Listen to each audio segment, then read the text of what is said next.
For my entire life, I have wanted to have a pet dinosaur. Would anyone else like a pet dinosaur? Good. Well, fortunately, I was available to work with Steven Spielberg on Jurassic Park. And Michael Crichton had come up with a very good idea, a way to make dinosaurs. And I thought, if Michael Crichton can come up with a way, maybe I can actually do it. And so I assume you all saw Jurassic Park and you know how the dinosaurs were made. It was actually pretty simple. All you really have to do is find a piece of petrified tree sap, otherwise known as amber. And you find a piece that has an insect in it that has bitten a dinosaur and sucked its blood out, and you take that piece of amber with the insect in it and you drill a hole in it and you suck out the dinosaur DNA, and you take that to your laboratory and you clone it. And then sometime later, you have a dinosaur. And that's all there is to it. It seemed like a great idea. Of course, there were a few complications. They made a bunch of them. And they thought, what could go wrong? Well, unfortunately, these dinosaurs conspired. It's kind of like the story of Frankenstein. Mary Shelley's Frankenstein. Dr. Frankenstein made a man, and the man ate the maker. And the same thing happened with the dinosaurs in Jurassic Park. Unfortunately, they turned on man and ate him. What can you do? Well, fortunately for us, dinosaurs, they ate men. Now, I assume if you've seen the movie, you realize they did not eat women and they did not eat children. It's an unusual situation. So that happened also in Jurassic Park 2 and in Jurassic Park 3. For some reason, dinosaurs only like men to eat. So I assume if we make Jurassic Park 4, we will have the same problem again. We will have to find a lot of slow, not very bright guys. Anyway, so Jurassic Park was a cool movie, and I assume that everyone knows that we do have amber, and we do have amber with insects in it, and we can drill holes in it, and we can get stuff out of the insect. If we were able to get DNA, which unfortunately we never have been able to get, but if we could get it and we cloned it, chances are pretty good that we would clone a lot of mosquitoes. Or maybe we would have a forest, but getting a dinosaur is probably unlikely. Then there's also the problem with what to feed the dinosaurs, because even in the movie, they were getting sick. And there were some other problems as well, as you well know. So that's not a very good way to get dinosaurs. But I am a dinosaur hunter, and my job is to dig up dinosaurs. And I've always thought that if you're going to make a dinosaur, you should actually start with a dinosaur. And so in 2002, we actually found a Tyrannosaurus rex specimen that had the capability of producing interesting material that we thought we could actually use to make a dinosaur. And so we took our specimen, the thigh bone, the femur of our T-Rex, and we cut it open to look inside of it. And the cool thing about dinosaur bones, even though we know that they are fossilized, the internal structure of the bone is still there. It's still preserved after millions of years. And so we were able to cut open the bone and look inside and actually determine when this dinosaur had died. And it had died at the age of 16. It was an interesting specimen. We were even able to determine that it was a female Tyrannosaurus rex. And we were also able to, a graduate student of mine named Mary Schweitzer took the specimen and she put the bone in an acid solution that ate away the bony material, leaving what we didn't know would be there. Unexpectedly, we found blood vessels. And in the blood vessels were cell-like structures. And this was amazing because it suggested that there was the possibility of getting DNA from a dinosaur. And we looked, but we really couldn't find anything in the blood vessels. But together with the blood vessels were structures called osteocytes. And osteocytes are actually the cells that laid the bone down 65 million years ago. And so just like they did in Jurassic Park, we tried to get DNA out of the cell, out of the osteocyte. And what we discovered was nothing. We did not find DNA. We didn't find any, even the tiniest pieces of DNA. But we did find in some of these cellular structures, we did find collagen, which is a protein, which is a piece of DNA. So, but unfortunately, no DNA. So there was no chance that we were going to use DNA to make dinosaurs.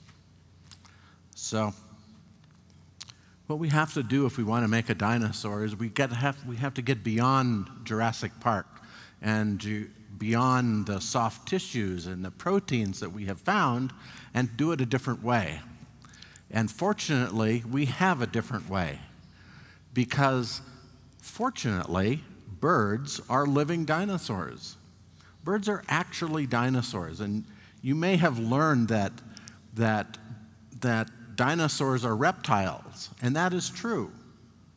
But birds are also reptiles. Birds are actually living dinosaurs, and they share so birds and dinosaurs each share feathers and hollow bones, wishbones, the three-toed foot, a semi-lunate carpal, which is the thing that allows their hands to fold up differently than our arms, and hard-shelled eggs, and many other features. These are how we know that birds are actually living dinosaurs. And so we separate dinosaurs now into two groups. We separate them into non-avian dinosaurs and avian dinosaurs. So birds are avian dinosaurs, and the big old extinct ones are called non-avian dinosaurs. And so dinosaurs gave rise to birds. In other words, through the process of evolution, dinosaurs gave rise to all living birds. And so to make a dinosaur, all we really have to do is reverse evolution and go backwards. Take a bird and see if we can actually find the dinosaur features. And that's exactly what we're trying to do in 3 laboratories in the United States. We are trying to reverse evolution. And so there are tools that we can use to make things biologically. There are tools of evolution. There is breeding, transgenesis, what we call modulation, and some structures called atavisms. These are the tools of evolution. And we all know about breeding because people have been breeding animals for thousands of years. And breeding is a cool thing. I mean, imagine that you can take a wolf, and you can pick characters, and you can end up with whatever those things are. They call them dogs, but it's unclear to me what exactly they are. But if you can start with a wolf and you can end up with, I don't know, I can't even think of the names of them, a Bichon or a Jitsu or whatever they are. If you can do that, then obviously evolution works. But I don't have time to make a dinosaur that way, although we probably could. We can even make featherless chickens through breeding. The other ways that we can do it, transgenesis is another tool, and transgenesis is actually taking a gene from one animal and sticking it in a different animal to bring out something characteristic. And we've been making transgenic animals for a while. Glowfish are a good example. You can take the gene out of a jellyfish, the glow gene, and put it in a fish and get glowfish. I mean, that's pretty cool. I guess we could make a glow chicken too. But people have actually made glow puppies. Who knows what you do with a glow puppy? But anyway, transgenesis is a way that we can modify animals biologically. There is also modulation, and modulation is what we really think of as genetic engineering. We repress genes and we can actually change the morphology of creatures. And this is the kind of things that we will probably use one day to make different kinds of animals, but we're really not very good at using modulation yet, but we probably will be. But atavisms are something different. Atavisms, as you probably all know, once in a while, children are born with tails. And it's because their ancestors had tails. Our ancestors had tails, so every once in a while, this characteristic pops up. And we see the same thing in snakes. Every once in a while, they are born with legs. Every once in a while, dolphins are born with legs. These are atavisms, and they are ancestral characteristics. And we can see these ancestral characteristics oftentimes in the embryos. And sometimes we can actually reactivate them. And a fellow by the name of Matthew Harris at the University of Wisconsin actually stimulated a repressed gene for teeth and was able to produce a chicken that had teeth. Now, the teeth did not erupt, but at least it was, the beginning of what we might be able to do. So, birds would be a good characteristic for our dinosaur to have. Now, I would like to think that we can hatch one day a chicken that, really does have teeth and would chase animals out of the yard. But we don't know how to do this yet. The teeth that we are capable of making are still embedded in the jaws. We have not been able to get to this point. But because embryos develop, and as development continues, we actually see these atavistic characters in the embryos as the animal develops. And one of the things that we're trying to make as we try to turn a bird into a dinosaur, one of the things that we're looking for is a tail. We would like to make a tail, and we'd also like to make hands rather than wings from a bird. And so we can find these characteristics in the embryos of developing birds. So one of the characteristics that we are interested in is actually the hand. And if we look at the hands of dinosaurs and primitive birds and modern birds like Velociraptor, Archaeopteryx, and the pigeon, you can see that the pigeon's hand is actually very different than that of the dinosaur and even that of the primitive bird. But if we look in the embryo, we actually see that the embryonic pigeon's hand looks very similar to that of the primitive bird. And that's what we're interested in. So we're actually interested in capturing that hand that is in the embryo. So we're looking for the gene that actually transforms the three-fingered hand in the embryo and fuses it together to make the wing. And we are trying to repress that gene. We're trying to stop it. We're trying to turn that gene off so that our bird will hatch with a three-fingered hand. We're also doing the same thing with the tail. As the embryo actually develops in the egg, a bird has a tail. It forms a tail. It has a very nice tail, as a matter of fact. And then a gene turns on and it resorbs that tail. It gets rid of it. So we're looking for that gene as well. And we want to keep that gene turned. We want to turn that gene off that resorbs the tail.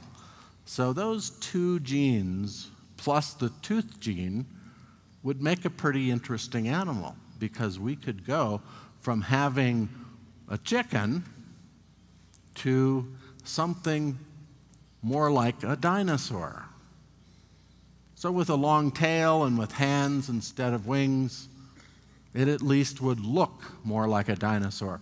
And the reason we want to do this is because sixth graders, plus myself, would like to have live dinosaurs.